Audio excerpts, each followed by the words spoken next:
우리 모두가 하나님 말씀대로 살아가기를 원하고 있습니다.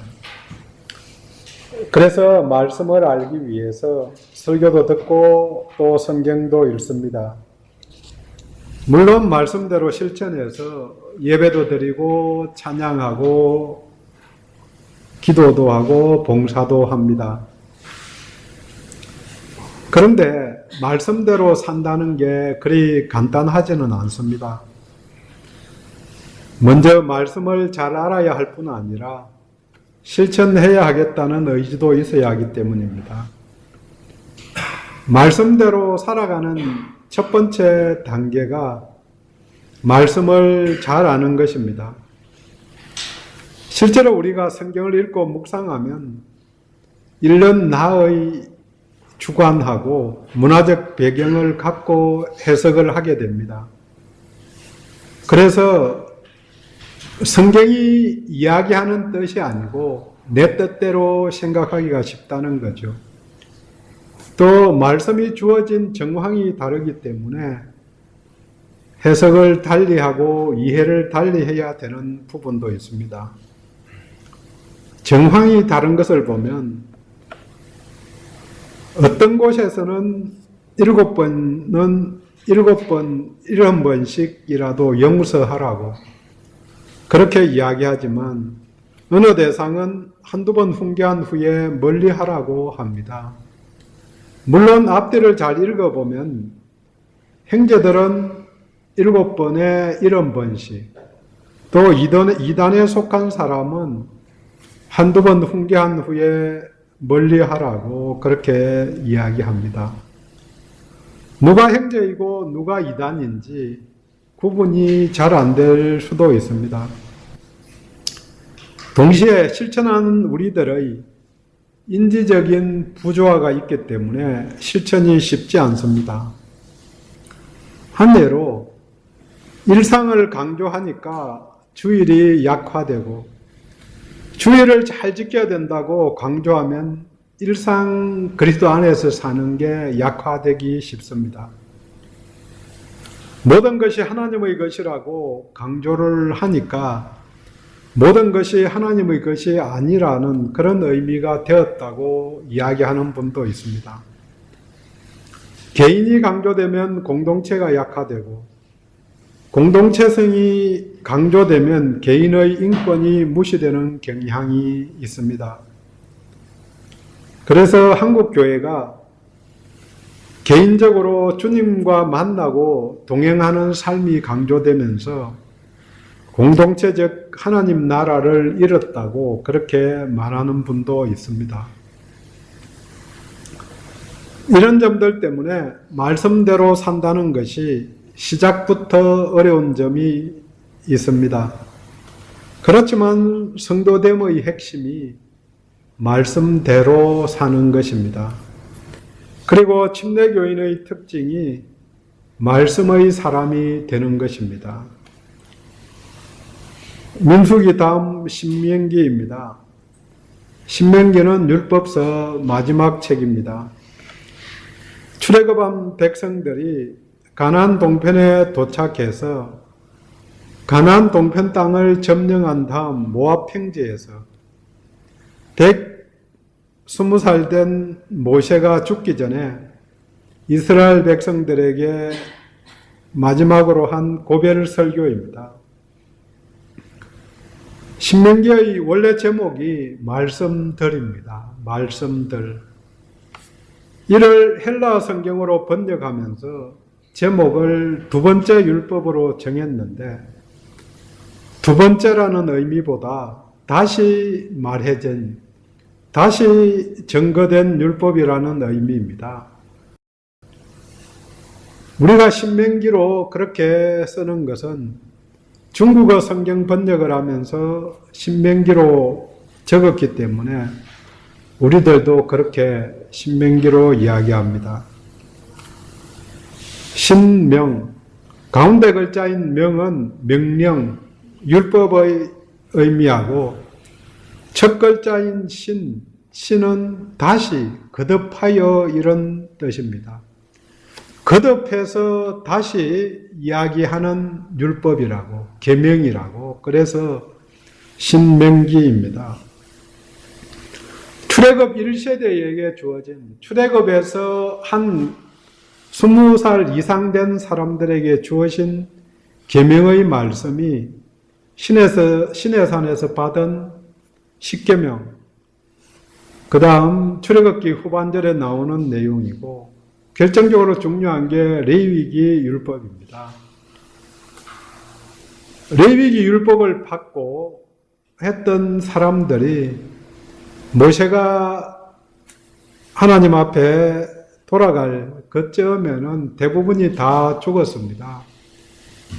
최후까지 끝까지 남은 사람이 여호수아와 갈렙, 그들은 가나안 땅까지 들어가고 20살 이상 된 모든 사람들은 다 죽었고 광야에서 태어난 3세대와 또 출애굽했을 때에 20살이 되지 않은 2세대 그들에게 주어진 계명, 율법의 말씀이 신명기입니다. 그래서 같은 레위기를 신명기에서 설명을 많이 하고 있지만 대상이 다르다는 거죠. 같은 율법이 주어졌지만 첫 번째 받은 사람들은, 직접 받아들은 사람들은 다 죽고 2세대, 3세대에게 주어진 말씀입니다.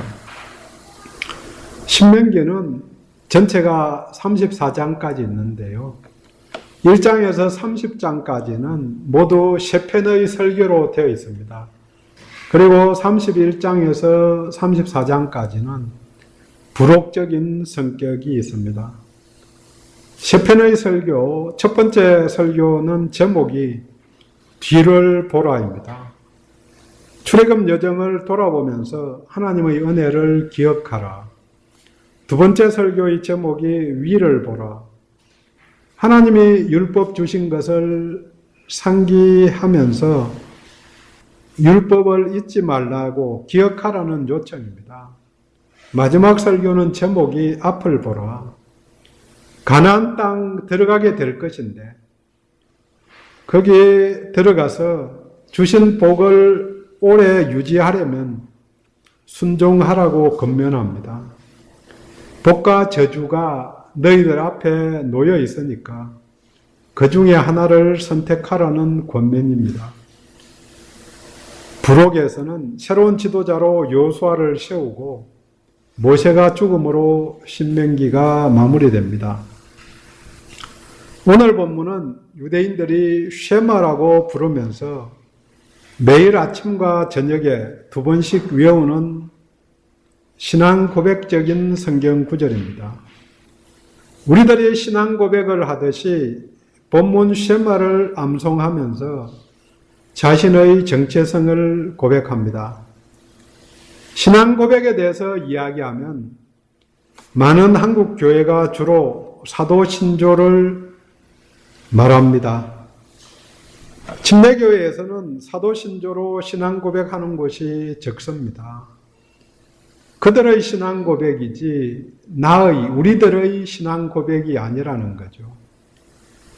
어느 분들은 사도신경이라고 이야기하는데 성경이 아니기 때문에 신조라고 말하는 게 옳다고 생각을 합니다. 그 다음 사도신조 이렇게 설명을 하지만 제목에 그냥 사도라고 말이 붙은 거지 사도들이 만든 것은 결단코 아닙니다. 사도신조는 로마 신조를 따라가는 건데 AD 700년에서 900년 사이에 만들어졌다고 그렇게 일반적으로 이야기합니다. 또 사도신조는 문제가 있는 부분도 있기 때문에 번역하면서 약간 빠진 구절도 그 문제들 때문에 있는 거죠. 굳이 신조를 말할 것 같으면 역사성이 있는 니케아 신조나 콘스탄티노플 신조를 고백하는 게 좋다고 생각을 합니다. 그래서 저희 교회에서는 신앙과 메시지를 매월 항목별로 고백하고 있습니다. 꼭 필요할 경우에는 니케아 콘스탄티노플 신조를 고백합니다. 신앙 고백적으로 성경의 본문을 낭송하는 게 아주 유익합니다. 신조를 암송하고 외우는 것은 내용들을 압축한 건데 그 압축한 것은 신조라는 거죠. 그것보다는 성경 본문 자체를 외우는 게 더 좋다는 거죠. 본문의 시작이 4절 이스라엘아 들어라. 이 들어라는 단어는 히브리어로 쉐마입니다. 그래서 쉐마 이스라엘 이렇게 말하는데 순서로는 히브리어로는 들어라 이스라엘아 이렇게 진행을 합니다.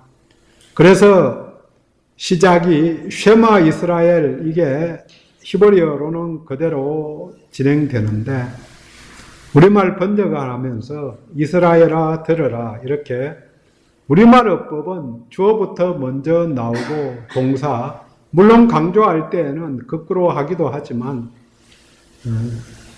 이스라엘 히브리어 성경은 쉐마 이스라엘 이렇게 나오는데 이 쉐마 이스라엘은 본문뿐 아니라 5장 1절, 9장 1절, 20장 3절, 27장 9절에도 나옵니다.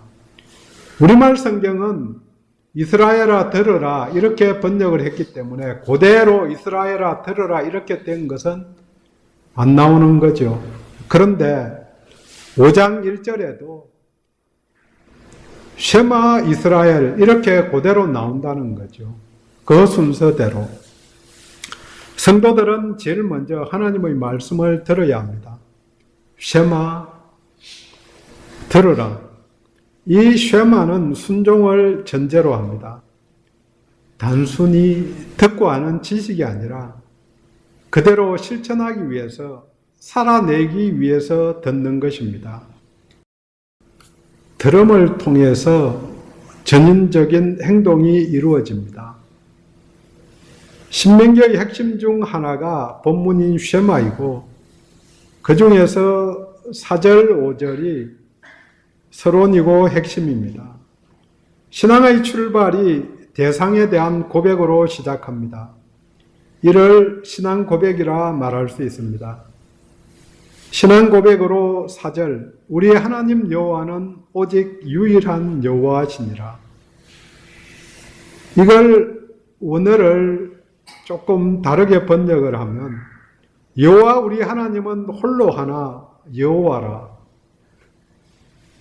또는 여호와는 우리 하나님이시고 여호와는 한 분이시다. 이렇게 유일한 여호와 하나님을 고백하는 신앙입니다. 물론 우리들은 신앙 고백적으로 예수 그리스도는 하나님의 아들이시고 구세주이시며 나의 주님이시다. 구세주와 주님을 동시에 고백해야 된다고 강조해서 이야기를 드립니다. 구세주는 객관적인 사실을 이야기하는 거고 나의 주님이라고 고백하는 것은 내가 주관적으로 예수님이 주님 되신다는 것, 내가 그렇게 믿고 받아들인다는 그런 고백입니다. 물론 4절, 우리 하나님 여호와는 오직 유일한 여호와시다. 이것도 동시에 고백해야 합니다. 신앙 고백이 신앙의 출발이기도 하면서 신앙인을 만들어 갑니다. 사람들은 예배하는 대상을 닮아갑니다. 하나님을 경배하면 하나님을 닮아가지만 우상을 숭배하는 사람들은 자기가 섬기는 우상을 닮아갑니다. 거짓 신을 섬기면 그 신을 닮아가는 것입니다. 내가 성경이 말하는 거룩하신 하나님을 얼마나 닮았는가 닮지 못했다면 내가 하나님을 잘 섬기고 있는 게 아니다. 그렇게 생각하면 옳습니다. 하나님은 유일하신 분이라는 고백, 또 그분이 거룩하시다는 고백이 우리들을 하나님 앞으로 인도할 뿐 아니라 거룩하게 만들어 갑니다. 그분을 따르는 첫 번째 일이 5절 말씀입니다. 내 하나님 여호와를 사랑하라. 하나님을 사랑하라. 그런데 어떻게 사랑하는가? 마음, 뜻, 힘을 다해서 세 번씩 반복해서 말합니다. 마음을 다해, 뜻을 다해, 힘을 다해서. 물론 마음, 뜻, 힘 각각의 의미가 다르기 때문에 그 의미들을 생각해도 되지만 한마디로 전인적으로 모든 노력을 기울여서 사랑하라는 의미입니다. 그분이 우리 하나님이시니 그분을 사랑하는 것입니다.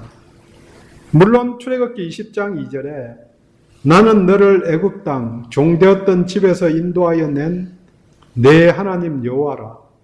이 말씀이 십계명 서론입니다. 너에게 자유를 주신 하나님이다. 그래서 내가 너에게 십계명을 전하는 거죠. 그렇게 나를 계명 따라서 섬기라는 요청입니다. 성경의 모든 명령들은 또 모든 요청들은 관계 속에서 형성된 것입니다. 너희들의 하나님이 되려고 너희들을 인도해 내었다. 그래서 너희들은 나를 섬기라고 요청하는 것입니다. 지금의 성도들에게도 같은 요청을 합니다. 내가 너를 지명하여 불렀다. 그리고 하나뿐인 내 아들 예수를 희생하면서까지 너희들을 죄에서 구출해 내었다. 그러니까 너희들은 나를 알고 섬겨야 한다. 순서가 중요합니다. 율법을 지키면은 구원받는 게 아니고 먼저 구출하고 은혜 주셨다. 먼저 사랑을 베풀어 주셨습니다. 그러면서 나를 사랑하고 내 안에서 은혜로 살아가는 요청입니다. 사람들은 과거를 잊고 하나님이 나를 사랑하라는 그 요청만 하는 것으로 생각을 합니다. 모두 지난 일이고 이제는 내 마음대로 살겠다고 선언합니다. 구원파와 같이 이미 구원받았으니까 다 끝났으니까 이제는 내 마음대로 살아도 된다고 그렇게 생각하는 경향이 있다는 거죠. 배은망덕을 하든 결초보온을 하든 본인의 선택이면 틀림없습니다. 중요한 것은 받은 게 있다는 사실입니다. 그러니까 감사할 수밖에 없습니다. 저 개인적으로 하나님의 은혜가 아주 풍성함을 감사드립니다. 저희들이 결혼할 때는 아무것도 없이 시작했는데 지금은 집도 있고 차도 있습니다. 결정적으로 중요한 게 자녀들이 있다는 사실입니다. 그러니까 어느 날 모든 것이 다 날아가도 자녀들이 성장해 있으니까 남은 게 있다는 것입니다. 모든 재산이 없어져도 본전이 아니고 원금은 아니라는 거죠. 다 없어져도 남은 게 아주 많으니까 감사가 넘칠 수밖에 없습니다. 자녀들이 이렇게까지 커 있고 성장해 있으니까 다른 거 다 사라져도 그것만큼 엄청나게 남아 있는 거죠. 주님이 주신 은혜가 풍성하기 때문에 넘치기 때문에 우리 하나님을 사랑할 수 있고 또 사랑해야 합니다. 6절부터 9절까지가 사랑하는 방법을 구체적으로 알려주신 것입니다. 하나님을 사랑하는 것이 무엇인가? 그것은 그분의 말씀을 존중하는 것입니다. 누구를, 다른 사람들을 존중하거나 배려하는 것도 같은 방식입니다. 다른 무엇보다도 그 사람의 말을 존중해 주면 됩니다. 좋지 않은 얘기기는 하지만 정호성 전 비서관이 대통령의 지시사항을 녹음해 놓았다고 합니다. 녹음을 한 이유는 지시사항을 놓치는 것이 없는지 계속 들어보면서 확인하기 위해서였다. 그분이 지시한 것을 계속 들으면서 한마디도 빠짐없이 내가 그대로 실천했는지 이것을 점검하기 위해서 녹음을 해놓고 들어봤다는 거죠. 물론 그게 문제가 되기도 하지만 옳은 일에 한정해서 실천해야 하지만 누구를 섬겨도 그런 마음으로 섬겨야 하는 것입니다. 적어놓고 그대로 실천하려고 돌아보는 것. 그러면 충성스러운 사람, 신뢰할 수 있는 사람이 됩니다. 하나님의 말씀을 그렇게 녹음해 놓고 또 듣고 실천하려고 노력해 보셨습니까? 얼마나 말씀을 읽고 계십니까? 물론 한편으로 생각해 보면은 인생 살아가면서 중요한 내용들은 유치원 때 다 배웠다고 그렇게 말하듯이 한 주일만 나오면은 다 배웠다고 그렇게 이야기할 수도 있습니다. 하나님 사랑하라 그 이야기만 듣고 또 이웃을 사랑하라 그 두 가지만 듣고 실천하면 끝이 나는 거죠. 그런데 구체적으로 실천을 잘 못하니까 계속해서 말씀을 여러 부분들을 읽는 거죠. 하나님을 사랑하는 방법은 하나님의 말씀을 존중하는 거고 말씀을 존중하는 방법으로 본문이 제시하는 것은 말씀을 새기는 것입니다. 말씀을 새겨야 한다. 어디에 새기는가? 첫 번째는 6절. 이 말씀을 너는 마음에 새기고 마음에 새겨야 한다. 십계명 돌파는 돌에 새겨졌는데 돌에 새겨진 말씀이 오래 가기는 하지만 항상 꺼내어 볼 수도 없고 또 그 말씀 보는 사람이 정해져 있는 거죠. 마음에 새기면 수시로 꺼내어 볼 수 있습니다. 암송하여 마음에 새기고 또 그대로 실천하는 것입니다. 성경 읽기의 중요성을 반복해서 말씀드립니다. 오후에 또 수요일에 설교를 할 수 있지만 말씀 읽기만 합니다. 한편으로는 저 자신을 위해서 그렇게 하는 부분도 있습니다. 말씀을 읽고 잠시 생각하는 시간을 갖습니다. 말씀 읽기의 중요성을 모두 인정하고 함께 참여하기를 원합니다. 물론 참여 안 해도 좋습니다. 그렇지만 결정적으로 중요한 것은 내가 매일매일 말씀 읽기를 하는 것입니다. 읽는다고 실천하지는 않지만 못하는 부분도 있지만 읽는 것 자체가 중요하고 읽다 보면 한 번쯤은 이걸 해봐야 되겠다고 그런 생각이 난다는 거죠. 그 다음 읽다 보면 외워지면 결정적으로 중요한 순간에 그 말씀이 생각난다는 거죠. 그래서 중국의 문화혁명 때에 예수 믿는 사람들이 다 감옥에 잡혀 들어갔습니다. 그 감옥에 가서 성경책은 없는데 그 사람들이 서로 외워서 성경책을 만들어내듯이 했다는 거죠. 암송되니까, 외워지니까, 외운 것이 성경에서 나는 기억나는 이것을 말하고 옆에 있는 성도는 다른 구절을 말하면 끼워 맞추면 앞뒤가 많이 맞아진다는 거죠.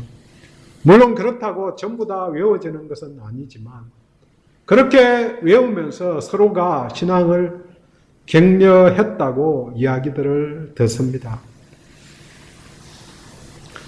재미없는 일이고 더 중요한 일이 있을 수 있지만 성경을 읽고 암송하는 것보다 성도들에게 더 중요한 일은 없다고 본문은 말합니다. 너는 이 말씀을 마음에 새기고 마음에 새기는 노력을 할 수 있기를 원합니다. 말씀을 또 어디에 새겨야 하는가? 두 번째는 8절 9절입니다. 내 손목에 매어 기호를 삼으며 내 미간에 붙여 표를 삼고 손목과 미간에 매달아 기호와 표를 삼으라는 명령입니다. 유대인들은 지금도 테필린이라고 성경 구절을 적은 작은 통을 줄에 매달아서 머리에 매달고 또 손목에 매답니다. 그렇게 실천한 것입니다.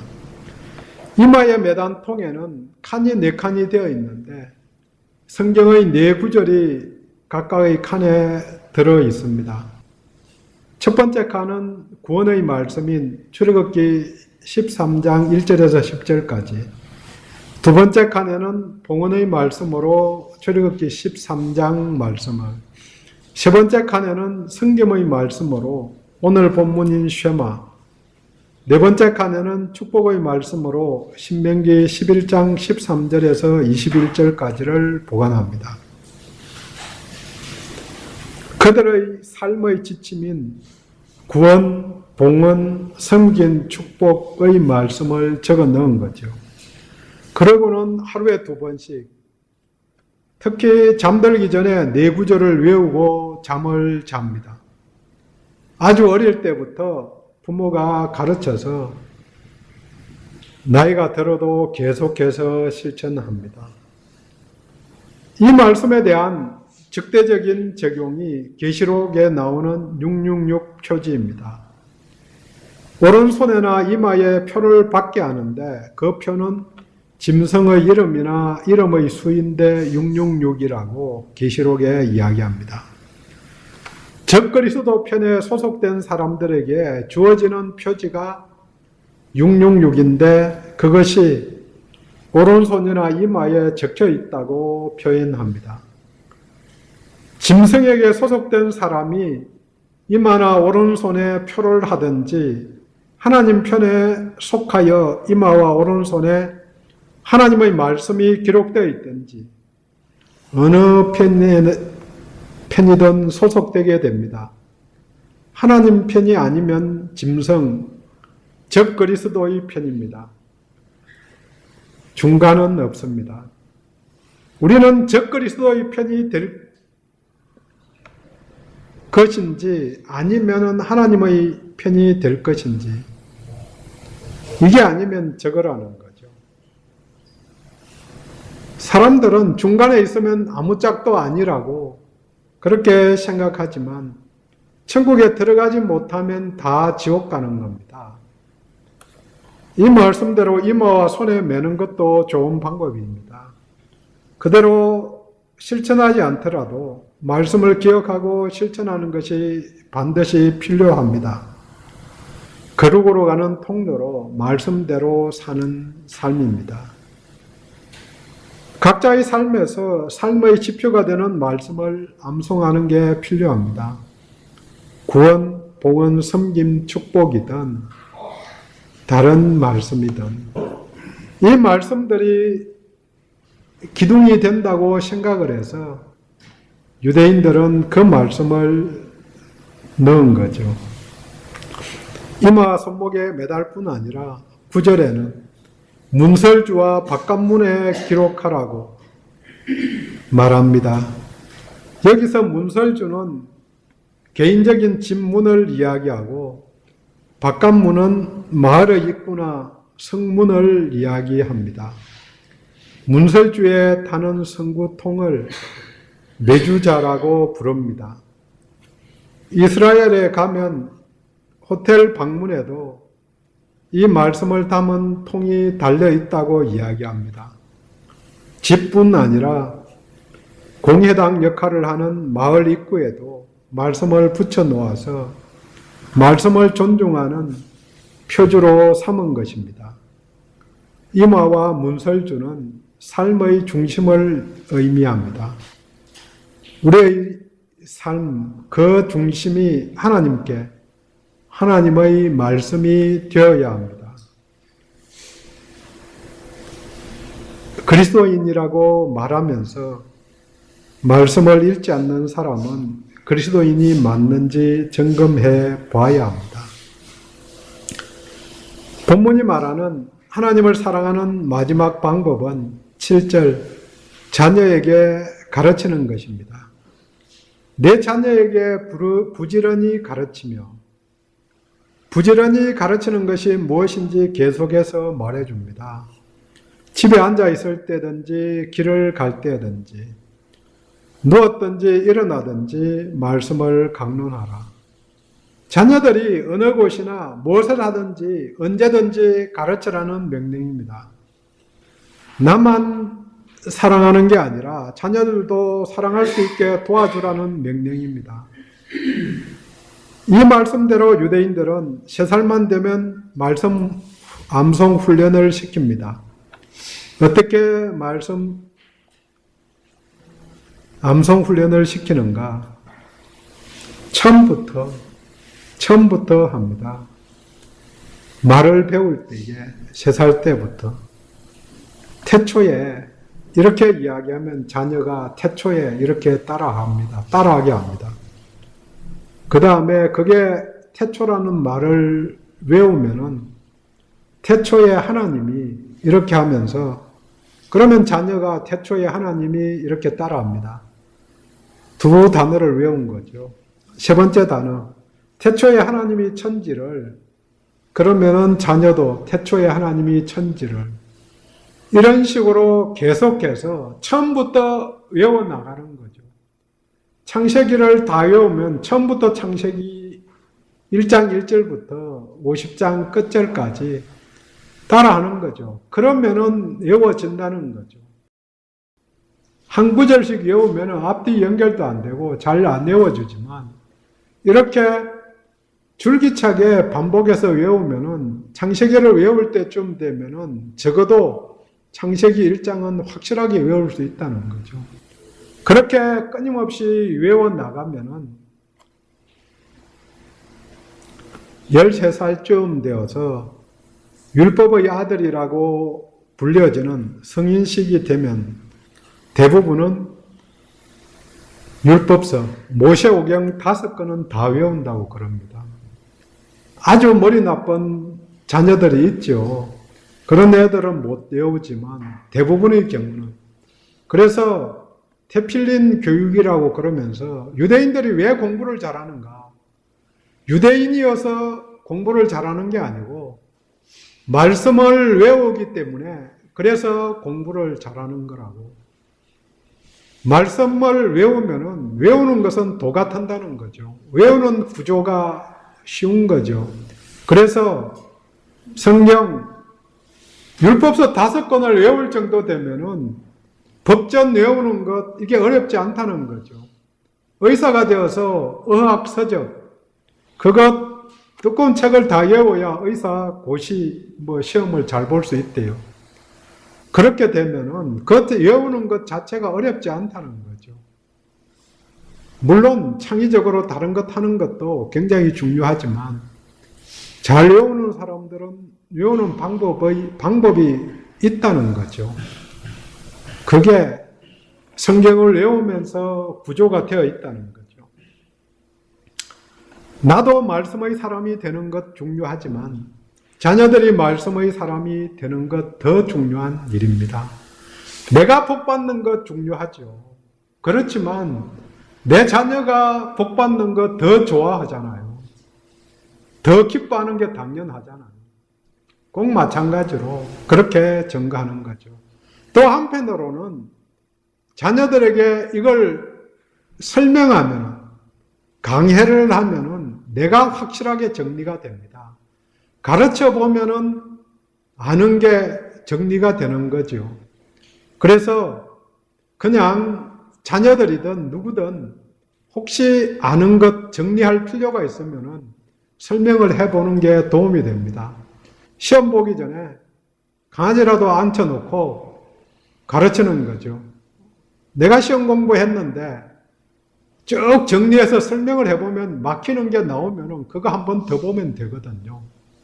공부 잘하는 방법 가르쳐 보는 겁니다. 그러기 위해서는 어릴 때에 말씀을 가르치는 게 도움이 되죠. 정리합니다. 말씀의 사람이 되는 것이 하나님을 사랑하는 일입니다. 그렇게 하라고 명령하신 분이 오직 유일한 여호와, 우리의 하나님 여호와 하나님이십니다. 사랑하는 방법이 말씀을 익혀서 그대로 사는 것입니다. 그 방법으로 성구통을 이마와 손목에 달고 또 문설주와 마을 입구에 달아 놓았습니다. 더 중요한 일은 자녀들에게 가르쳐서 가정을 하나님 나라로 만들어 가는 것. 자녀들조차도 복받게 만들어 가는 일입니다. 기도하겠습니다.